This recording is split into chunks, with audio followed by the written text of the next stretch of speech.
आज के इस वीडियो में हम सिंपल सेंटेंसेस की प्रैक्टिस करेंगे। आप तो जानते ही हैं सिंपल सेंटेंसेस कितने टाइप के होते हैं, कितनी अलग अलग कैटेगरीज हैं उनकी।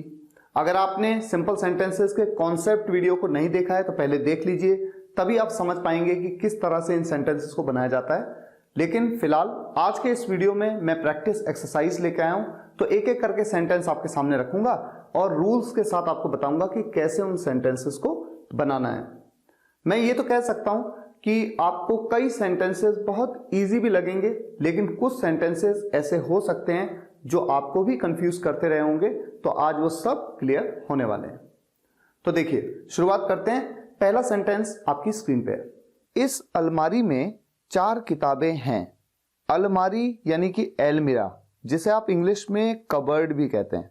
इस सेंटेंस में सब्जेक्ट के द्वारा किसी काम को करने की बात हो रही है, नहीं हो रही है, इसलिए ये सेंटेंस कैसा है? Simple sentence. अब देखिए कि ये सेंटेंस किस कैटेगरी का है। कैटेगरी का पता कैसे चलेगा? देखिए, इस अलमारी में 4 किताबें हैं। में हैं यानी कि अंदर हैं, अलमारी के अंदर है ना 4 किताबें। तो देखिए, सिंपल सेंटेंसेस के चार्ट में है। जब भी किसी चीज के अंदर कुछ है, जैसे कमरे में खिड़कियां हैं, मेरे मोबाइल में गाने हैं, कैमरे में एक फंक्शन है, ऐसे सभी सेंटेंसेस में जहां पर किसी भी चीज के अंदर किसी चीज के होने की बात हो रही हो, ये सेंटेंस हैं प्रेजेंट की कैटेगरी नंबर 2। यहां पर आप हैज या हैव का यूज करते हैं और नेगेटिव में आप डज नॉट हैव या डू नॉट हैव का यूज करते हैं। तो इस सेंटेंस में इस अलमीरा में 4 किताबें हैं। कहां पर हैं 4 किताबें? इस अलमीरा में। तो सब्जेक्ट है दिस अलमीरा। हैज आएगा या हैव आएगा? ऑब्वियसली हैज आएगा, क्योंकि ये अलमीरा एक है, सिंगुलर है, थर्ड पर्सन सिंगुलर के साथ में हैज आता है। उसके बाद ऑब्जेक्ट क्या है? 4 किताबें, 4 बुक्स। आपको लग रहा होगा कि अरे इतने सिंपल सिंपल सेंटेंसेस तो हम यूं ही बना लेते हैं। ऐसा नहीं है। अभी आप आगे देखते जाइए, ऐसे टफ सेंटेंसेस भी आएंगे जिनमें आपको कंफ्यूजन हो जाएगा कि ये सेंटेंस किस कैटेगरी का है, कैसे बनाया जाएगा। अच्छा, मैं आपको बता दूं कि इस सेंटेंस को एक और तरीके से बना सकते हैं। कैसे बना सकते हैं? सोचिए, देयर के साथ। मैंने आपको देयर के वीडियो लेक्चर्स में इस तरह के सेंटेंसेस बताए भी हैं। अच्छा, कैसे बनेंगे? देखिए, मान लीजिए सेंटेंस सिर्फ इतना होता, 4 किताबें हैं, तो ऐसे सेंटेंस को देयर के साथ बनाया जाता है। There are 4 books. ये सेंटेंस वैसा ही तो है जैसे एक नल था, एक राजा है, एक जंगल है, there was a tap, there is a king, there is a forest. तो ये जो सेंटेंस है 4 किताबें हैं, इन्हें कहेंगे देयर आर 4 बुक्स। अब कहां है? इस अलमारी में, इन दिस एलमीरा। दोनों ही सेंटेंसेस में एलमीरा की जगह पर आप कबर्ड भी कह सकते हैं, क्योंकि एलमीरा को क्या कहते हैं? कबर्ड। अब अगर यही सेंटेंस नेगेटिव हो जाए, इस अलमारी में 4 किताबें नहीं हैं, तो जैसा कि मैंने आपको चार्ट में बताया कि नेगेटिव सेंटेंस में या तो डज नॉट हैव या डू नॉट हैव का यूज होता है। तो इस सेंटेंस में सब्जेक्ट है ये एलमीरा, दिस एलमीरा। अब ये एक थर्ड पर्सन सिंगुलर सब्जेक्ट है, तो डज नॉट हैव का यूज होगा। और ऑब्जेक्ट में क्या आया? 4 किताबें, 4 बुक्स। दिस एलमीरा डज नॉट हैव 4 बुक्स। और मैं अगर इसे देयर के साथ बना दूं, there are not 4 books in this एलमीरा, तो नेगेटिव सेंटेंस इसलिए नॉट का यूज कर लिया। अब आप ये सोच सकते हैं कि इस सेंटेंस को मैं, जैसे मैंने बनाया दिस एलमीरा डज नॉट हैव 4 बुक्स, इस सेंटेंस को मैं ऐसे भी तो बना सकता था, this almirah has not 4 books. लेकिन ये गलत है। इन सेंटेंसेस को ऐसे नहीं बनाया जाता है, क्योंकि ये एक सिंपल सेंटेंस है जहां पर सब्जेक्ट के द्वारा किसी काम को करने की बात नहीं हो रही है। हाँ, अगर ये टेंस कैटेगरी का सेंटेंस होता तो हम हैज के साथ नॉट का यूज करते हैं, लेकिन ये सिंपल सेंटेंस है। ऐसे सेंटेंसेस में हैज का नेगेटिव है डज नॉट हैव और हैव का नेगेटिव होता है डू नॉट हैव। अभी तो फिलहाल आप याद करते हैं, लेकिन जैसे जैसे आपकी प्रैक्टिस होती जाएगी और आप बोलना शुरू करेंगे इंग्लिश, तो ये चीजें याद करने की नहीं होती, खुद ब खुद आपकी जुबान पे आती जाती हैं। अब आ जाइए नेक्स्ट सेंटेंस पे। उसके पास कुछ है। पास है, देखिए चार्ट में, ये भी सिंपल सेंटेंसेस के प्रेजेंट की कैटेगरी नंबर 2 है। पास है के लिए आप क्या यूज करते हैं? हैज या हैव। तो इस सेंटेंस में किसके पास है कुछ? उसके पास। सब्जेक्ट कौन है? वो एक लड़का है, लड़के की बात हो रही है तो ही। अगर लड़की की बात होगी तो शी। तो हम मान लेते हैं कि लड़के की बात हो रही है, सब्जेक्ट है ही के साथ आएगा हैज। ही हैज कुछ को हम कहते हैं समथिंग। He has something. अगर इसको नेगेटिव बना लूं, उसके पास कुछ नहीं है, सब्जेक्ट है वो ही, पास नहीं है के लिए नेगेटिव सेंटेंस है तो डज नॉट हैव, जैसा कि मैंने आपको पहले भी बताया।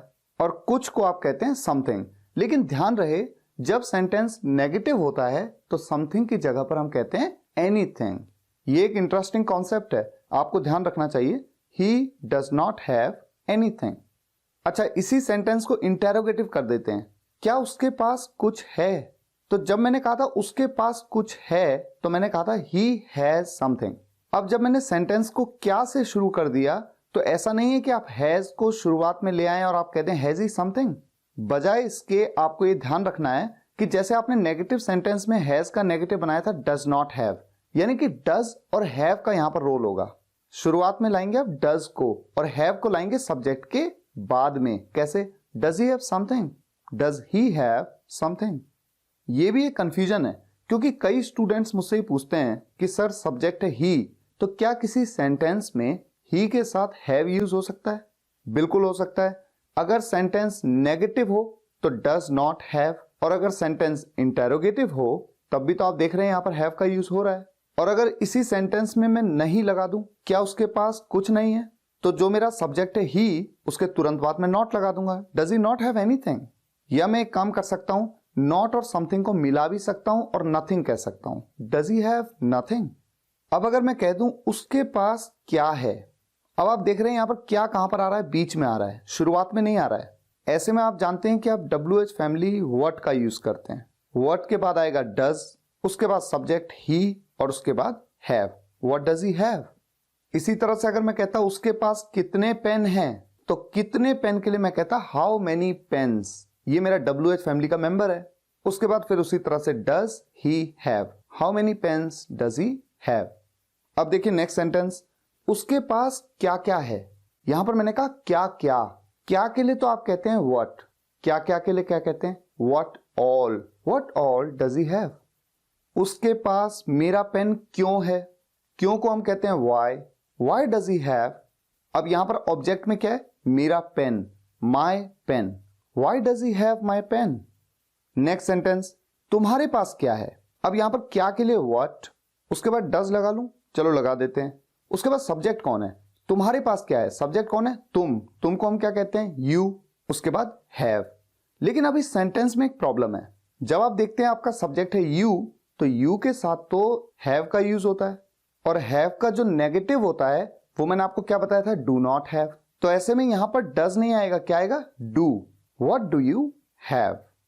अच्छा, यही सेंटेंस अगर पास्ट में हो जाए, तुम्हारे पास क्या था, तो देखिए कि सिंपल सेंटेंसेस की किस कैटेगरी में आता है। चार्ट आपके सामने है, यहां पर आप देख रहे हैं पास्ट था के लिए आप क्या यूज करते हैं, डिड नॉट हैव।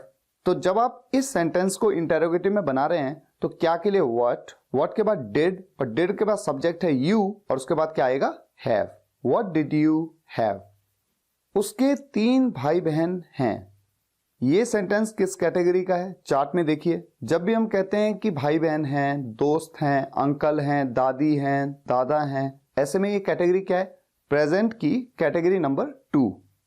तो इस सेंटेंस में सब्जेक्ट है वो, क्योंकि उसके 3 भाई बहन है तो सब्जेक्ट है वो के लिए हम कहेंगे ही के साथ लगेगा हैज। 3 भाई बहन, इसको हम कह सकते हैं 3 ब्रदर्स एंड सिस्टर्स, लेकिन भाई बहनों को हम सिबलिंग्स कहते हैं। तो यहां पर बेटर वर्ड होगा कि हम सिबलिंग्स का यूज करें, 3 siblings. He has 3 siblings. अगर यहां पर मैं नहीं कह दूं उसके 3 भाई बहन नहीं हैं, तो ये सेंटेंस हो जाएगा नेगेटिव। हैज का नेगेटिव हो जाता है does not have. He does not have 3 siblings. क्या उसके 3 भाई बहन नहीं हैं? अब ये सेंटेंस हो गया इंटेरोगेटिव और साथ ही है नेगेटिव, तो डज नॉट हैव का तो यूज हो गई, लेकिन डज आ जाएगा शुरुआत में। Does he not have 3 siblings? और अगर मैं कह दूं उसके 3 भाई बहन क्यों नहीं है, तो क्यों के लिए वाई आ जाएगा शुरुआत में। WH फैमिली मेंबर हमेशा शुरुआत में आती है। Why does he not have 3 siblings? मेरे 3 भाई बहन है, सब्जेक्ट हूं मैं, आई के साथ तो हैव आता है, आई हैव 3 siblings। अगर मैं यहां पर नहीं ऐड कर दूं, मेरे 3 भाई बहन नहीं हैं, तो नेगेटिव हो गया सेंटेंस। हैव का नेगेटिव क्या बताया था मैंने आपको, do not have. I do not have 3 siblings। Next sentence, मेरा पेन किसके पास है। ये सेंटेंस आप देख रहे हैं इंटेरोगेटिव है, क्योंकि क्वेश्चन मार्क लगा हुआ है, एक क्वेश्चन पूछा गया है। तो अगर आप सिंपल सेंटेंसेस के चार्ट में देखेंगे तो पास है, इसका मतलब क्या है, ये सिंपल सेंटेंसेस की प्रेजेंट की कैटेगरी नंबर 2 है। तो ये तो आपको क्लियर हो गया। अब इस सेंटेंस को आप ध्यान से देखिए। इस सेंटेंस में मैं आपसे पूछता हूं कि सब्जेक्ट क्या है, कौन है सब्जेक्ट? तो सब्जेक्ट तो वही है जिसके पास पेन है। तो ऐसे सेंटेंस जहां पर सब्जेक्ट के बारे में ही पूछा गया हो, ये सेंटेंस होते तो इंटेरोगेटिव है, लेकिन बनाया इनको कैसे जाता है जैसे कि ये सेंटेंस अफर्मेटिव हो। मान लीजिए यहां पर मैं किसके की जगह लिख दूं राम के, मेरा पेन राम के पास है, तो ये क्लियर है ना कि सब्जेक्ट है राम। तो इस सेंटेंस को तो मैं ऐसे बनाता, Ram has my pen, simple. लेकिन जब मैं राम के बारे में ही पूछ रहा हूं, यानी कि सेंटेंस में जो सब्जेक्ट है उसी के बारे में पूछ रहा हूं, तो सेंटेंस अफर्मेटिव की तरह ही बनेगा, लेकिन बस फर्क इतना है कि जिसके बारे में पूछ रहा हूं वो WH फैमिली मेंबर आ जाएगी। अब मैंने कहा मेरा पेन किसके पास है, तो कौन है वो जिसके पास मेरा पेन है? कौन है वो? मैं कौन के बारे में पूछ रहा हूं, कौन मतलब हु। तो यहां पर देखिए राम की जगह पे मैं क्या यूज करूं? हु हैज माई पेन, और लास्ट में मैं इंटेरोगेटिव मार्क लगा दूंगा क्योंकि ये सेंटेंस हो गया है इंटेरोगेटिव। बहुत सारे स्टूडेंट्स इसमें भी कंफ्यूज रहते हैं क्योंकि वो अक्सर ये पूछते हैं कि सर देखिए सेंटेंस इंटेरोगेटिव है और आप जानते हैं कि इंटेरोगेटिव में तो मुझे डज के साथ में हैव का यूज करना पड़ेगा, तो मैं इस सेंटेंस को ऐसे क्यों ना बोलूं, who does have my pen. लेकिन सारा कॉन्सेप्ट ही यही है कि जब किसी सेंटेंस में सब्जेक्ट के बारे में ही पूछा गया हो, ऐसे में सेंटेंस बनता अफर्मेटिव की तरह है लेकिन होता इंटेरोगेटिव है। अब देखिए इसी तरह का एक और सेंटेंस, पेन किस किस के पास है। अब किस किस के, इसके लिए मैं क्या कहूं, यानी कौन कौन है वो जिनके पास पेन हैं। कौन कौन को कहा जाता है? Who all have pens. अब यहां पर हैव क्यों लगाया? वो इसलिए क्योंकि जो सब्जेक्ट है जिसके बारे में हम पूछ रहे हैं वो एक से ज्यादा है, वो प्लूरल सब्जेक्ट है। चूंकि प्लूरल है इसलिए हैव का यूज किया। इससे पहले मैंने आपसे पूछा था मेरा पेन किसके पास है, वो एक व्यक्ति की बात हो रही थी इसलिए वहां पर हैज का यूज किया। इसी तरह का एक सेंटेंस देखिए, इस क्लास में किस किस के 3 भाई बहन हैं। हु ऑल, कौन कौन है वो? इन दिस क्लास, इस क्लास में, हैव, जिनके हैं, 3 सिबलिंग्स, 3 भाई बहन। तो यहां पर भी आप देख रहे हैं डू का यूज नहीं हो रहा है, जबकि डू का यूज इंटेरोगेटिव सेंटेंस में होता है इस कैटेगरी में, लेकिन नहीं हो रहा है। क्यों? क्योंकि ये अफर्मेटिव की तरह बन रहा है जबकि है सेंटेंस इंटेरोगेटिव। नेक्स्ट सेंटेंस, ये मेरे बच्चे हैं। ये सेंटेंस किस कैटेगरी का है? आप देखिए चार्ट में, प्रेजेंट की कैटेगरी नंबर 1 है, हैं, हो, हूं। तो यहां पर इज, एम, आर का यूज होगा। तो इस सेंटेंस में ये मेरे बच्चे हैं, कौन है मेरे बच्चे? ये एक से ज्यादा है इसलिए दीज का यूज कर लिया। दीज के साथ में आर का यूज करूंगा, दीज आर मेरे बच्चे, माई चिल्ड्रन। चिल्ड्रन की जगह पे किड्स भी कह सकता हूं। अगर होता वो मेरे बच्चे हैं, वो एक से ज्यादा है और दूर हैं, वो मेरे बच्चे हैं, तो वो के लिए मैं क्या कहता? Those are my children. अब एक और इंटरेस्टिंग बात, मैंने आपसे क्या कहा था? ये मेरे बच्चे हैं, दीज आर माई चिल्ड्रन। लेकिन अगर मैं कह दूं ये बच्चे मेरे हैं, ये बच्चे मेरे हैं, तो सब्जेक्ट कौन है यहां पर? किसके बारे में बात हो रही? इन बच्चों के बारे में, ये बच्चे। तो ये बच्चे को क्या कहते हैं? These children. सब्जेक्ट मेरा प्लूरल है, थर्ड पर्सन प्लूरल है, तो आर का यूज करूंगा। दीज चिल्ड्रन आर मेरे। अब मेरे यहां पर अकेले पड़ गया, तो जब था मेरे बच्चे तो मैंने कहा था माई चिल्ड्रन, माई का यूज किया। लेकिन जब मेरे अकेले पड़ गया ऑब्जेक्ट में तो मैं क्या कहूंगा? Mine. These children are mine. ठीक इसी तरह से 2 सेंटेंस देखिए, ये मेरा पेन है, दिस इज माई पेन। और जब मैं कहता हूं ये पेन मेरा है, सब्जेक्ट है ये pen, this pen is mine. तो जब मेरा ऑब्जेक्ट में अकेले पड़ गया तो मैंने क्या कहा? माइन। देखिए मतलब दोनों सेंटेंसेस का लगभग सेम ही है, ये मेरा पेन है, ये पेन मेरा है। लेकिन जिस तरह से आपने हिंदी में इसे 2 अलग अलग तरीकों से कह दिया, उसी तरह से इंग्लिश में भी तो 2 अलग अलग तरीकों से कह सकते हैं, दिस इज माई पेन या फिर दिस पेन इज माइन। इसी तरह से 2 सेंटेंस देखिए, ये मेरी बिल्ली है और ये बिल्ली मेरी है। तो पहले सेंटेंस में सब्जेक्ट है ये, दिस इज मेरी बिल्ली, माई कैट। लेकिन जब मैं कह रहा हूं ये बिल्ली मेरी है तो सब्जेक्ट है ये बिल्ली, दिस कैट इज मेरी। अब मेरी अकेले पड़ गया तो मेरी के लिए मैं क्या कहूंगा? Mine. This cat is mine. ये राम की किताब है, दिस इज राम्स बुक।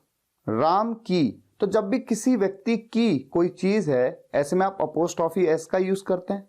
और अगर ये सेंटेंस हो ये किताब राम की है, दिस बुक इज राम्स। अच्छा, इस सेंटेंस को कहने के 2 और तरीके हो सकते हैं। This book is of Ram, लेकिन ऑफ राम ऐसा कहना उतना प्रैक्टिकल नहीं है, इसलिए बेटर है कि आप कहें दिस बुक इज राम्स। और एक तीसरा यूनिक सा तरीका है इस सेंटेंस को कहने का जो काफी प्रैक्टिकल है और कॉन्वर्सेशनल इंग्लिश में काफी यूज किया जाता है, this book belongs to Ram.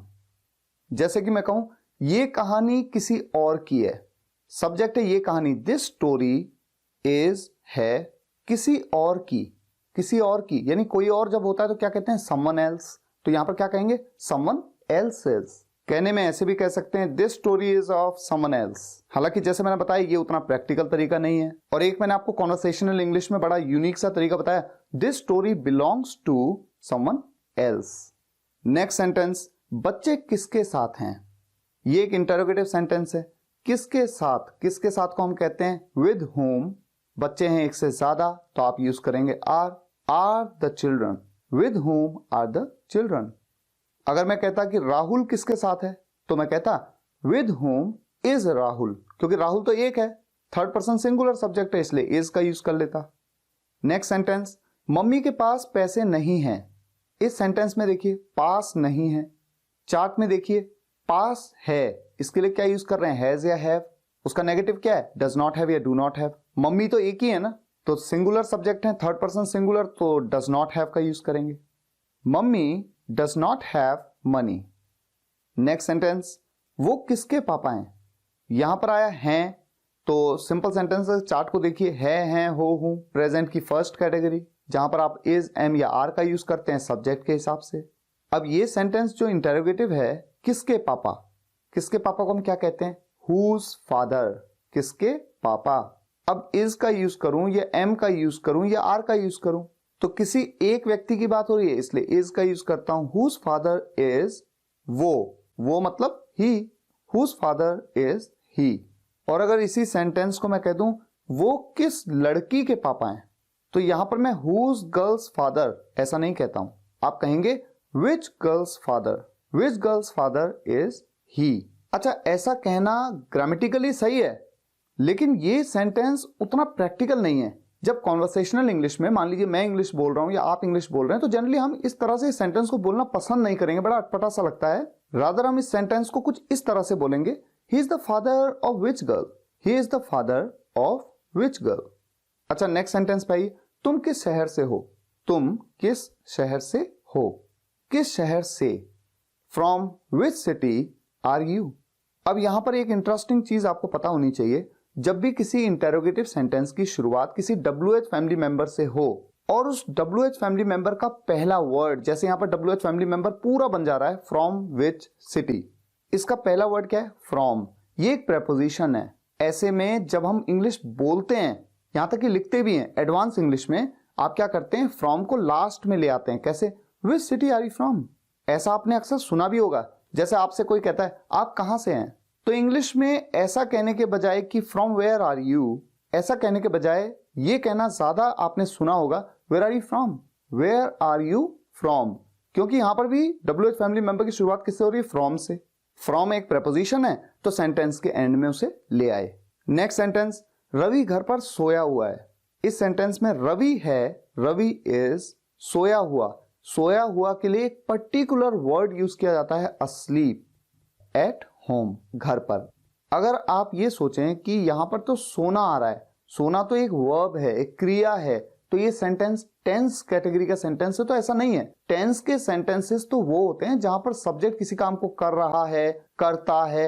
हाँ, अगर मैं सेंटेंस को ऐसे कहता रवि घर पर सो रहा है, तो रवि के द्वारा किसी काम को कर रहे होने की बात होती, तब मैं भले ये कहता Ravi is sleeping at home, लेकिन सेंटेंस ही डिफरेंट है। सेंटेंस है रवि घर पर सोया हुआ है, यानी उसकी अवस्था के बारे में, उसकी स्टेट के बारे में बताया गया है। तो भले ही क्रिया है लेकिन सब्जेक्ट के द्वारा उस काम को करने के बारे में नहीं बताया गया है, इसीलिए यहां पर सोया हुआ के लिए एक पर्टिकुलर वर्ड यूज किया गया अस्लीप। और ये सेंटेंस टेंस कैटेगरी का नहीं बल्कि सिंपल सेंटेंसेस कैटेगरी का है, जहां पर सब्जेक्ट के द्वारा किसी काम को करने की बात नहीं होती है। इसी तरह का नेक्स्ट सेंटेंस, रवि इस वक्त उठा हुआ है, Ravi is awake at this time. उठा हुआ के लिए हम कहते हैं अवेक, रवि इस वक्त बैठा हुआ है। बैठा हुआ के लिए हम कहते हैं सिटिंग। अच्छा, बैठ रहे होने के लिए भी सिटिंग कहते हैं। जैसे मान लीजिए मैं कहता रवि इस वक्त बैठ रहा है, तो रवि के द्वारा किसी काम को कर रहे होने की बात हो रही है, तब ये सेंटेंस होता टेंस कैटेगरी का, और तब भी मैं सेंटेंस को ऐसे ही बनाता Ravi is sitting at this time.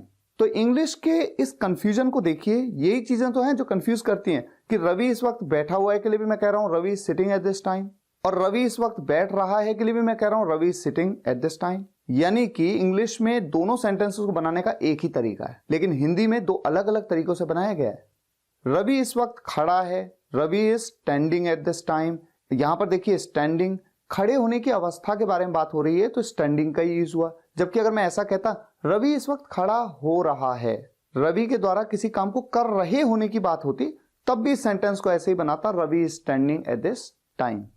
Pen मुड़ा हुआ है, मुड़े हुए को हम कहते हैं bent, the pen is bent. ये बात मेरी किताब में लिखी हुई है। क्या लिखी हुई है? ये बात, दिस थिंग इज, ये बात है लिखी हुई। लिखी हुई को हम क्या कहेंगे? Written, written in my book, this thing is written in my book.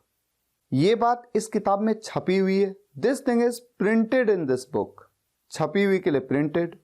Road पर एक आदमी मरा हुआ है, a man is dead on the road. Dead मतलब मरा हुआ। अच्छा, इसी सेंटेंस को देयर के साथ भी बना सकते हैं। देयर इज अ मैन, एक आदमी है, बस इतने के लिए, एक आदमी है के लिए मैं कहूंगा देयर इज अ मैन। अब मैं आगे सेंटेंस में ऐड कर देता हूं मरा हुआ के लिए डेड, रोड पर on the road, there is a man dead on the road.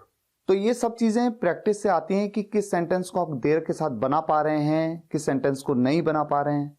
Next sentence, मेरे पास कुछ फटे हुए कपड़े हैं। फटे हुए को हम टॉर्न कहते हैं, I have some torn clothes. लेकिन अगर मैं कह दूं मेरे पास कुछ पुराने कपड़े हैं, पुराने कपड़े जिनको अब आप पहनते नहीं है या जो पहनने लायक नहीं रहे, उन्हें वॉर्न आउट कहते हैं। I have some worn out clothes, I have some worn out clothes. एक बच्चा क्लास में छिपा हुआ है। छिपा हुआ, इसके लिए हम हिडन कहते हैं। A child is hidden in the class. या फिर इस सेंटेंस को मैं देयर के साथ कैसे बना सकता हूं? एक बच्चा है, बस इतना समझिए sentence, there is a child. ये तो देयर के साथ बन सकता है, एक बच्चा है। कैसा है वो बच्चा? छिपा हुआ, हिडन। कहां छिपा हुआ है? क्लास में, in the class. There is a child hidden in the class. उस टेबल पर क्या है? व्हाट इज, क्या है ऑन दैट टेबल, उस टेबल पर। यहां पर हम देयर का यूज कर सकते हैं इंटरोगेटिव सेंटेंसेस में। देयर की वीडियो में बताया मैंने आपको। What is there on that table.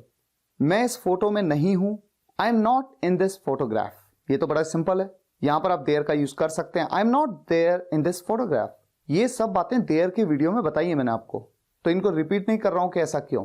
उम्मीद है आज के इस वीडियो में आपने सिंपल सेंटेंसेस की प्रैक्टिस ठीक ठाक कर ली है, लेकिन जितनी प्रैक्टिस करें उतनी कम है। और इस तरह के और भी सेंटेंसेस मिलेंगे आपको मेरी वेबसाइट पे www.spokenenglish.guru। उस पे जाइएगा, ब्लॉग पे प्रैक्टिस एक्सरसाइजेस, कई टॉपिक्स की प्रैक्टिस एक्सरसाइजेस मैं वहां पर अपडेट कर रहा हूं और करता ही जाऊंगा, और बहुत सारे सेंटेंसेस आपके लिए लेके आऊंगा ताकि जितनी हो सके उतनी आप प्रैक्टिस करें। मुझे उम्मीद है आज का ये वीडियो लेक्चर आपको पसंद आया होगा। पसंद आया हो तो लाइक और शेयर जरूर करिएगा और कमेंट्स में बताइएगा कैसा लगा। Thank you so much for watching this video guys. फिर मुलाकात होगी नेक्स्ट वीडियो लेक्चर में। Take care, good bye.